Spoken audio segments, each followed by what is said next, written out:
Hello everybody and welcome to the second part of the skills of our warbands Harbingers of Agony. I didn't receive any additional skill points for the veteran system, so I will skip it today. But our leader and everybody else got a little bit of level ups. So let's take a quick look. Currently, as I said already last time, I'm focusing a lot of agility and intelligence. Also leadership I will continuously improve. And since I still want him to be able to wield some weapons, I will go with the weapon skill and further increase it. Let's look at the skills. Currently we have the insult, which I will increase at some point to mastery level. Unfortunately, we do not have enough money for that. And later on, let's quickly take a check on that one. I don't want to give him any strength abilities. I think that I will use him mostly as a support. Which means then though that the agility, I will probably give him sidestep, maybe even sidestep master to increase his dodge attempts. So the enemies will not hit him so easily anymore. And then let's take a look around. I probably have to get the guidance. I do not know the impressive guy that we will get if he will have to face the stupidity test as well. Depending on that, I will get the guidance or not. But I think most likely is that I will also get the war cry also on the mastery level to increase the damage output of our guys. Looking further, the wild casting is interesting, is though also quite dangerous to use. Sense Curse killed us already once, and I'm not very much fan of increasing the chance of getting that. So that is something to consider, to maybe think about a little bit later. This of course, yeah, it's nice to have, but again the 30% chance of failing is quite bad, I think. So these two will be something to consider if there are points left at the end for that to master it as well at the same time. For stances, I don't think that I will go for any then afterwards, since we would have the Web of Steel. Not the Web of Steel, the sidestep. Web of Steel we do not need here, since we do not have any parry weapon. Also, any kind of attack skills for the weapons I don't think is necessary, since he is, as I said, just a support. Ranged, for sure, uninteresting. In accuracy, maybe the precise strike in order to reduce the parry and dodge ability of the enemy. Armor break is more for one of our other guys. The blood offering, well, I don't think that I will go for accuracy in the beginning, so these are for now rather uninteresting for this guy. Looking at the passive skills, also here, strength and toughness I will ignore for the moment. As well as the agility skills.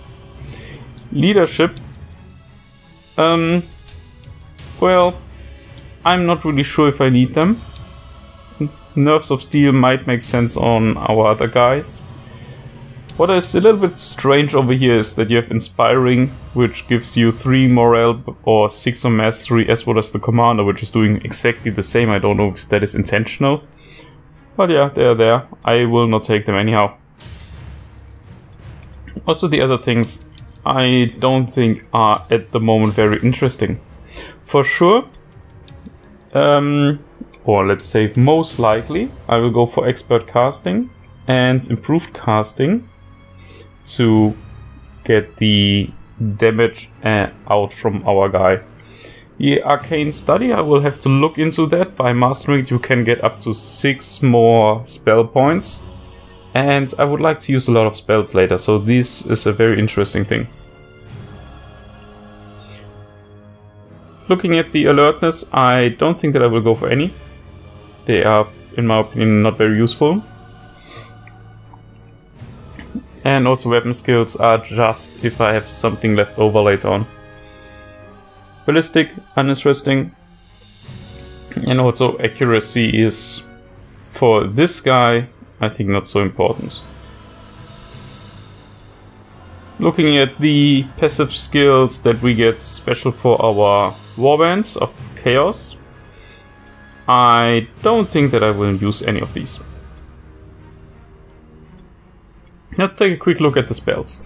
I'm pretty sure that I want to master the Weapons of Destruction, increasing the damage output to by 40% and the armor bypass by 20% might actually increase our damage by a lot.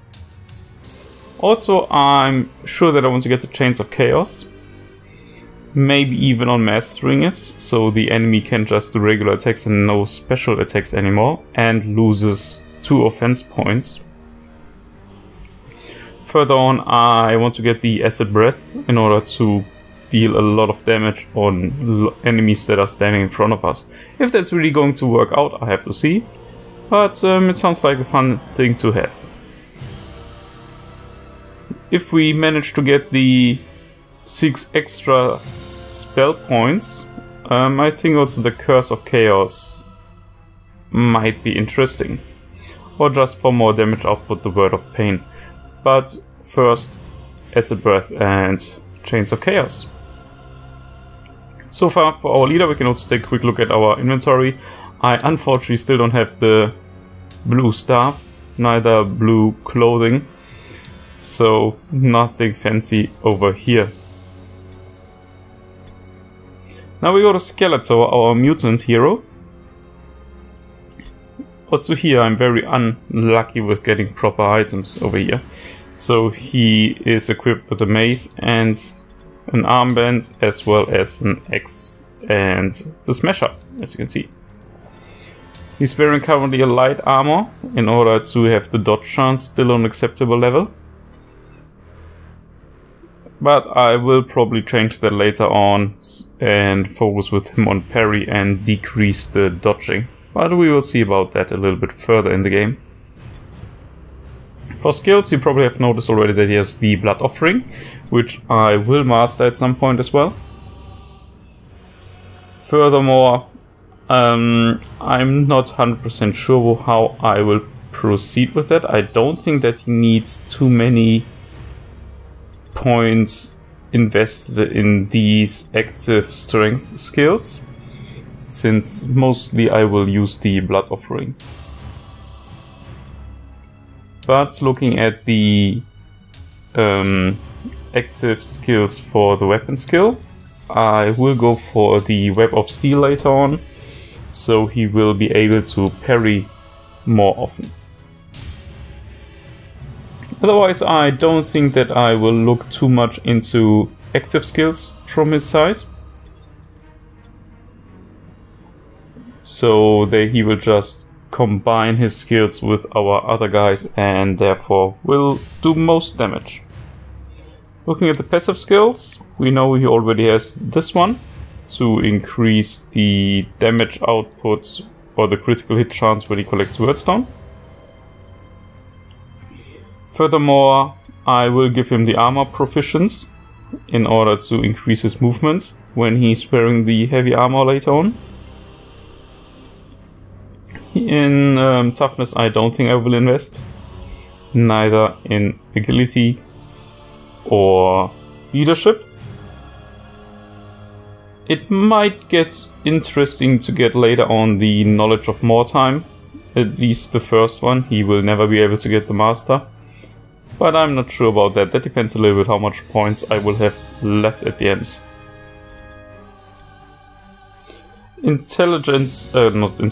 Alertness, I will skip with them as well. But here I probably will go for various things. Increasing parry stance. And also either swift counter or retaliation. The flash parry just to increase our parry. As said before, I want to have that as high as possible. And the counter attack with the retaliation to just get a little bit more damage output. And then maybe even getting more counter attacks by recovering the offense points. Ranged is uninteresting, the ballistic skills. In the accuracy field, I might consider the deep wounds or the break defenses. I'm not sure about it. The deep wounds is more likely still. I don't think that I will go for other stuff. The weak spot, of course, sounds interesting as well, decreasing the dodge and parry chance of the enemy by 10%. So this is also something to consider. And over here, I don't think I will go for any special skills with him. Let's go further. Our Marauder brand. Also, you can see no blue items. I'm not happy with that. But of course, you will go for strength and toughness. Also, here we'll focus mostly on the parry skills to increase that, as well as weapon skills to use the damage output as good as possible. So far, is a strong blow, which I will also put at some point onto mastery level, just to increase our hit chance. And as soon as he gets one more offense point, we will also be able to do 2 strong blows in one round. With him, well, I don't think he needs additional attack over here. Agility is so far not interesting for him. Also leadership I will skip, intelligence, alertness, but weapon skills. Also here Web of Steel and maybe one of the other things, but I didn't decide on that one since he's still rather low on his level with level 3, close to level 4 though. I think Web of Steel and the other things are more important for now. Also ballistics to be skipped. I don't think that I will go for accuracy with him. Well, he will get the accuracy skill, but the accuracy stats. But I don't think that I will go for the skills here. And also with him I might consider getting the Blood Offering as a second active skill. So if the enemy is already down and his parry is pretty low, then I will just go for damage on him. For passive skills, there will not be much difference than I had with Skeletor. Actually, I don't think there will be any at all. The parry is going to be interesting, or will be not only interesting but necessary. Then the same with retaliation and swift counter. Maybe here going then as well. Yeah, well, probably go for the deep wounds here. These ones he also won't need. And that's the plan with Brand. Now we have Geryon. Geryon, pretty low level, nothing fancy with the equipment. Him I will of course put on, or most focus should be on strength. And I'm considering the agility to bring it up to the level that he can get the sidestep. Since you will not be able to parry at some point, I will have to increase it anyhow. And with the sidestep he would also get the additional dodging attempt. And then of course damage output with either the strong blow or the kidney strike. I also consider giving one of our guys the overpower, just to have the chance of stunning the enemy. Looking further, I don't think that within these I will take any. Web of Steel, as I said, is here absolutely irrelevant. But now looking at the passive skills. He will get the, not the armor proficient, that makes no sense. I think I will give him either the charge or the blitz to make him charge further than the enemy, to make him ambush or charge further than the enemy's counterpart would be. Just to get this one out of the way. Otherwise, I'm not sure how I want to proceed with him. I could make him a leader, but honestly, I don't think that it's for him applicable. He's with his clothing and so on, he should stay hero, and that's fine. Furthermore, as I said, I'm not really sure. The parry, of course, is useless. The swift counter might be interesting. But otherwise, I have to see. I have not made up my mind exactly how I will proceed with him and how good he actually is. Then we have our regular guys. With Svankel, I unfortunately cannot look at the moment since he's injured. But Mr. Muffin already has the blue axe, as you can see. He's wearing light armor at the moment. I will go for a heavy one later on for sure. And increase mostly strength, toughness, weapon skill, and now alertness after the intelligence has been maxed out to increase stun resistance. He has already Kidney Strike. I probably will give him one more over here, either the Charge, Mighty or Swift. We will see about that. First of all, I think though there are more interesting things that he should get. And no, where are they? I would like to go for the sidestep, but therefore I would need to increase the agility to 9. Well, have to see about that. I think the other two, strength and toughness, are more important. But then again, dodging is very interesting for him since he cannot do a proper parry. We'll see. Otherwise, I probably also will give him at some point the Blood Offering. But there is nothing fancy over here that is planned.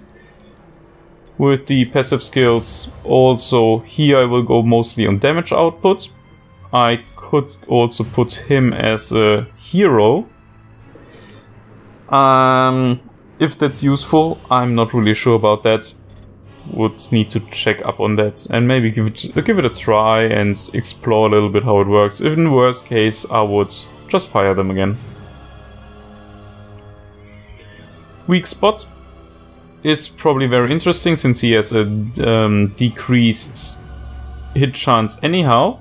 You can counter this decrease by using the Weak Spot. Should work out fine. You still would have minus 5% in total for hit chance since your weapon is, since a two-handed weapon is slow, you have a minus 15% to hit chance, and the Weak Spot on well, he can't master it, so he will always have 10% decreased hit chance. And here, well, that's not really interesting. Even though there are more guys, I will just look into one more. That's now one ranged unit. Let's go for Zarkonvel, for example. I do not have any kind of blue weapons for our ranged units. That's a little bit of shame. Neither do I have blue armor for them. I don't want to give them heavy armor. Probably I will give them at some point the light armor. But even that is not certain because they are supposed to climb up at various areas and get a good position and need to be able to run around a lot. Strength, of course, I will ignore for the beginning, but toughness and agility I will raise to the max. Then intelligence and alertness, I will try to keep this guy out of close combat. As you've seen, the last matches didn't work that well. And with therefore I would not need the leadership for the all alone fear and terror testing. Weapon skills, of course, ballistic and accuracy. For skills, the first two we can ignore. The third one though is interesting. I will go for the sidestep with these guys. Even though it's just going to be on level 1, they will have a second dodging attempt. And maybe even the wall runner to climb up and not use up their strategy points. Then we just need to look at the ballistic skills, where I will get for sure the nerve shot. And here it could be interesting to use at some point the passive skill of making hero out of them, in order to be able to break dodge and sidestep stances of the enemy. Probably I will do it with one of these guys, just to see how it works. What do we have else? The headshot could be very interesting. Armor break, of course, irrelevant, as well as the other ones over here. Vital shot.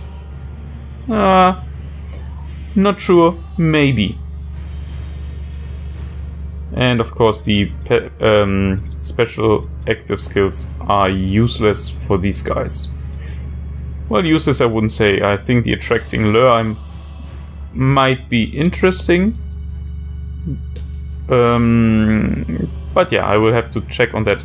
Why it could be interesting is that as soon as the enemies are in a close combat fight, in a melee fight with our guys, the hit chance of ranged units is decreased quite a lot.